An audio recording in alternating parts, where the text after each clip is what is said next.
right. Just doing a little multitasking. Hold that thought. Be right with you. Let's see. 17. Okay, I had to write a little something down. Gonna have a little trivia question here later on this evening to give out a free NOAA weather radio. So I had to come up with the question I wanted to ask and write down the answer so I can easily just scam it, and then that way we can get it done real quick. Okay, so that's done. Let's see. All right, so let me welcome you. By the way, hello. I'm Meteorologist Tuttle. Thanks for joining me. Here in Oklahoma City is where I'm based out of, if you're watching from other parts of the country. Keep continuing to add new things here to this deal, so I've kind of changed the look that you see on the broadcast. So if you've noticed, I now have what we call, I guess you call it open captioning versus closed captioning. So this way, if you want to mute me, I don't know why you want to mute me, but or you couldn't hear me, say you're in a board meeting, you can read the caption at the top. You don't have to have closed captioning enabled, and it doesn't cover up the whole screen. A lot of times closed caption will cover quite a bit of the screen, so this is kind of very minimal at the top. And we'll see how it goes. So hopefully things will work out pretty smoothly. So I'd love to see your feedback if you have it, as always, as I continue to tinker and add things to what I do for you. All right, so what you're here for, obviously, is a discussion of severe weather. So we've got some storms out there now. Question, of course, is A, are they pose any problem? And then what about this round coming in for tomorrow night? So I talked to this at lunchtime today during a Facebook Live. We'll do it here this evening. And I'll show you some of the maps that I like to do. So let's see. Let's get off of this. We'll come to that. All right. First thing up. Take a look at the upper levels of the atmosphere. We have a double barrel of low pressure aloft. It's actually called lower heights, but in simplifying things, you're like, what's a height? Well, let's not get into a technical meteorological dynamical discussion. Let's just make it easy. It's called area of low pressure out across the west and down across the southwest. And this kind of will congeal into kind of two pieces, and one will kick out eastward and head toward our direction. So we go through time. So there you go. There's a bright batch of energy here coming in across Colorado, Oklahoma, up into Kansas. This is by Thursday morning. All right, so low is now in this position. So out ahead of that low is a lot of energy that comes on through. Ooh, let's get a different color. And that moves over Oklahoma, and that produces our showers and storms that move through.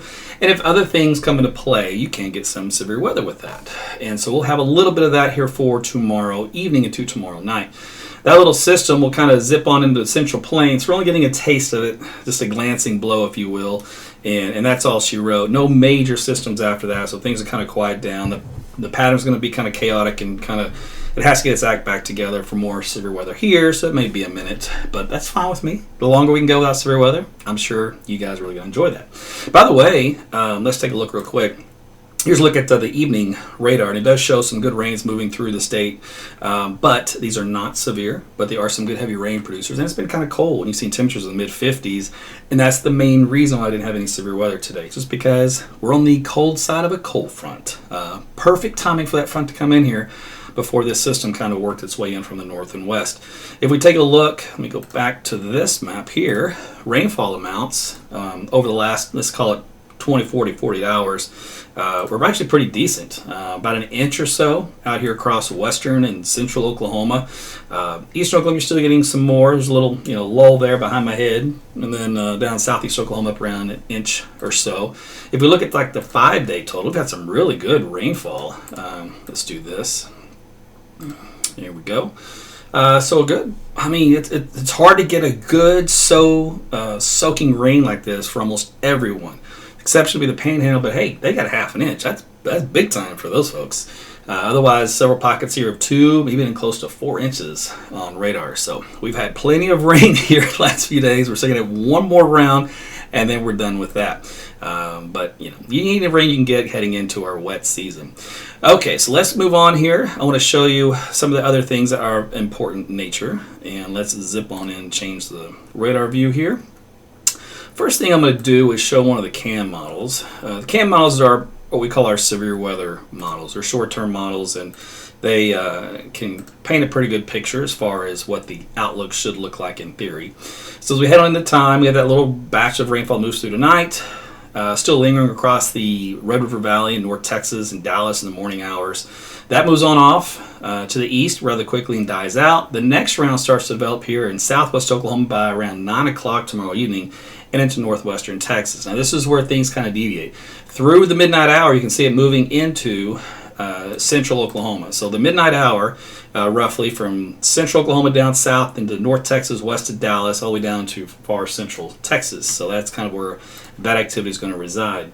And we're going to take a closer look at that here in a second. But that model shows that stuff activity moving off pretty quickly to the east. Some residual pop-up showers in the early morning hours, but nothing severe or anything like that. So we have a shot at seeing some severe weather with this round that comes in.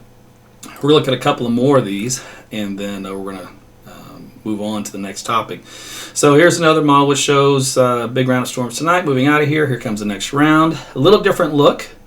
This one has a little bit more punch to it here over central Oklahoma. In other words, a little bit more of a severe weather type output. Down here, down to south north Texas, same kind of deal. Dallas-Fort Worth, so severe weather possible in that area. And we're talking about the typical large hail damaging wind type threat with most of this type of a system, which, by the way, if I show you here from the Storm Prediction Center, has it across a good chunk of Texas, just west of Dallas-Fort Worth, on into the I-35 corridor here in Oklahoma. So that's the big risk area for tomorrow, late day into the evening hours, by the way. Okay, so let's go back into this guy here. Last little look to see, did I pick this one yet? Nope, let's look at this one real quick.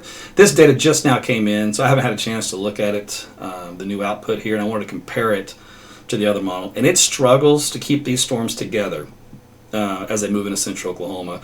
There's some more late night stuff. There's 3 in the morning way down south. Might have more of a calm ahead of the north end of a squall line. Typically in that case, that fashion, you get some wraparound jet action, which brings in damaging winds to the surface. So maybe southern Oklahoma, a better idea of some damaging wind in the early morning hours, while most of you are probably either just getting up the crack of dawn to get your morning coffee, or still sound asleep. All right, now here's a look at the operational run of the short-term model that I used to like for severe weather. Usually does a pretty good job, and I usually side with it pretty often. And it's having a tough time struggling. It's a lot similar to those other ones, the other CAM models. It kind of breaks it up, not exactly solid, little bouts of some strong storms and sometimes severe. So, but the key is what does the atmosphere look like ahead of this approaching storm system?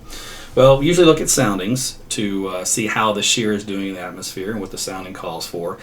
And there's a lot of flies in the ointment that I see that aren't ideal or conducive for a significant type of a tornado event. It's been kind of hinting off and on that there might be an issue. It still does say, hey, there's a potential for a tornado, but it also says significant hail is a potential up to around 3, maybe 4 inches in diameter. And even out here, there is some instability. 2 to 3,000 Kate for the joules, not much cap, and low LCLs, in other words, so the cloud base is very low to the ground, and the shear is rather decent. It's just not uniformly pretty, but sometimes you don't have to have pretty wind shear to get a tornado. Point being is, out of this, odds are we're probably going to see a tornado warning or two with the stronger cluster of storms during that midnight-ish to maybe 3 a.m. hour. I talked about this last couple of days. So it's not ideal, for some kind of big tornado event, but it can be ruled out. One of those deals. In other words, I do expect to see 1 or 2 tornado warnings coming out of that storm cluster for tomorrow evening. So that's, if you're hanging around, you're going, what in the world's going to happen? Well, unfortunately, that's in the cards during that short window. Again, from about 12 to 3 a.m. is the most ideal frame, and that's going to be across west central Oklahoma, southern Oklahoma, up into central Oklahoma. It's kind of a sweet spot here across the state. So that means eastern Oklahoma doesn't have really anything to worry about. Far western Oklahoma doesn't have anything to worry about either. So it's just kind of that sweet spot, central to west central Oklahoma. And again, that does include Oklahoma City, surrounding areas, up toward potentially Enid as far north as that, but more likely farther down south from the metro, down toward Ardmore and Lawton, that kind of deal. I like to look sometimes at the Texas Tech WRF to see how well it bodes what that model I just showed you. And it's kind of got the same idea. These little helicity tracks are where the storms will rotate. Doesn't always necessarily mean they'll produce a tornado, but it can mean they'll produce some large hail or damaging winds. It's got a few of those tracks embedded in this kind of a multi-cluster type look. In other words, it's not quite a squall line, but it's not quite broken, isolated supercells either. It's kind of a hybrid, and sometimes that happens. So it'll be a messy event, and it's late at night. So that helps to limit the severe weather threat a little bit had it come in during the day. Let's see. Last thing I want to show you here was, actually before I do that, I almost got ahead of myself. Let me show you one more thing. That'll be the temperatures. I wanted to show you, the rainfall totals. We did mention some really decent amounts of rain. You're going, well, how much more we're going to see here? Come on. Well, if we go through time here, miles anywhere from 1 to maybe 2 to 3 inches across central Oklahoma, down toward Lawton, there's 3 inches there. Even North Dallas, those guys up around 3, 4, 5 inches of rain. So still a lot of rainfall to come with this cluster that moves through tomorrow night into early Thursday morning. It's short-lived. It's quickly moving out of the state. Matter of fact, I put this in motion for you. I'll show you into Thursday afternoon. You can see some isolated storms far southeast Oklahoma into Arkansas. But otherwise, not a big show. That's it. I mean, like I said, it's an ill-timed event coming in at nighttime, which is great for us. However, the shear and the moisture, all that kind of starts to increase at the last minute. Hence, we got that little window of severe weather. And then finally, as that system moves through, on the backside, cold air will come in. Hope you're ready for a a big freeze, because we got teens and 20s across Nebraska, Kansas, and all the way down here in Oklahoma. And it could be, several hours. In other words, 4 hours maybe for a good freeze here in central and parts of northern Oklahoma. So if you've been wanting to plant early, you're going to have to cover them up or dig them back out of the ground. So or just don't plant them just yet. Leave them in your garage, something like that. All right, so I asked you to stick around, because if you did, you get to play the trivia game, which is, of course, fun. So everyone wants to win something, right? It's actually fairly easy. So what you're going to do is you're going to go to that link that I posted here on the page. It's we call it a pinned URL. So it's homecomfortsolutions.com/solutions.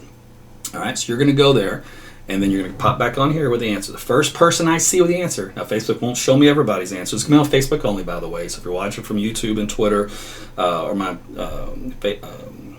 fan subscription page for the Patrons, you can't play with this. You have to go to the main page to give me your answer. So if you do want to do that, just log back onto the main page. All right. So now that I got those little restrictions out of the way, and make sure that you live somewhere in or the greater Oklahoma City metro area. So Enid, El Reno, Norman, Yukon, all that kind of stuff. You guys know where you are. All right. So if you live in the greater Oklahoma City metro area, it's trivia time. And get on the main Facebook page, type in your answer. First person I see with the answer is going to win a free NOAA weather radio. All right, so here's the question. It's going to be quick. So homecomfortsolutions.com. What is their phone number to call to have them come out to service your heater, air, or some of the other services they provide? So the first person that writes down that phone number is going to win the NOAA radio. See, told you it was easy. So again, this is on the main Facebook page, so check it out. Let's see, I'll wait for you. It won't take long, trust me. You guys are usually pretty quick on this, and we've done it twice at lunchtime, yesterday and the day before. And there we go. Dave did it. Let me check the number. Well, that's not the number I have. Oh, Jacob's got the right number though. So Jacob, you get it. It was 405-301-7297. So hit me with the PM or a DM. I don't know what it is these days. Is it PM or DM? Anyway, direct message me or private message me, whatever, with your address, and then we'll get you the winner. So congratulations, Jacob. You win the NOAA Weather Radio provided by Home Comfort Solutions. So appreciate those folks for being a sponsor for AT's Weather, and all the sponsors actually that have come out to support me. I really appreciate that. And also the sponsor for this broadcast itself, in case you haven't noticed, it's Ferguson Roof Systems. They've been a huge supporter over the last year, and they wanted to sponsor me on all my lives, so that's what they're doing here for me this year. So it really helps to pay the bills, to fund this whole operation, provide you more and more stuff. So everybody loves free stuff, so including myself. So there you go. Now that was all I had here for the weather here for tonight. The plan is tomorrow, obviously, to cover storms if it looks like tornadoes will happen. So again, that'll be rather late. Late evening, so closer to midnight than thereafter. Now, if it does not look like tornadoes, then I'll let my weather app take care of you. That's AT's Weather to Go. free on Apple and Google Play. Also, of course, you have a weather radio that'll help you out. Various sources to get information. I just spend my time usually covering the tornadoes because that's really the trouble that we all face during the spring weather season. Because thunderstorms themselves around here with a little bit of wind, a little bit of hail, are a dime a dozen. And unless it's some, significant over-the-top event, I usually just focus on the life-threatening conditions for tornadoes. If you're new here and you don't know what I usually do, so that's because otherwise you will burn out real quick in this market. I know, from working in TV for so many years, you can go wall to wall and cover every little clap of thunder, and you will be dead by the time May hits because you'll be so exhausted.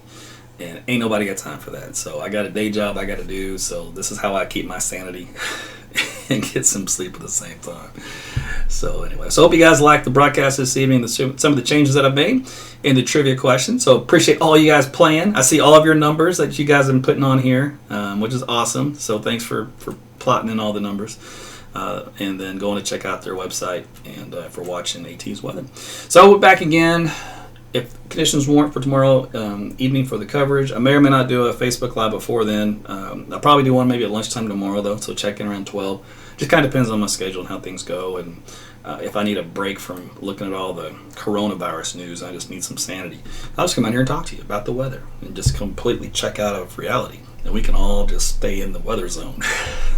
So keep our wits about us. All right, you guys have a great night. Thanks again for watching. We'll talk again soon. All right, bye.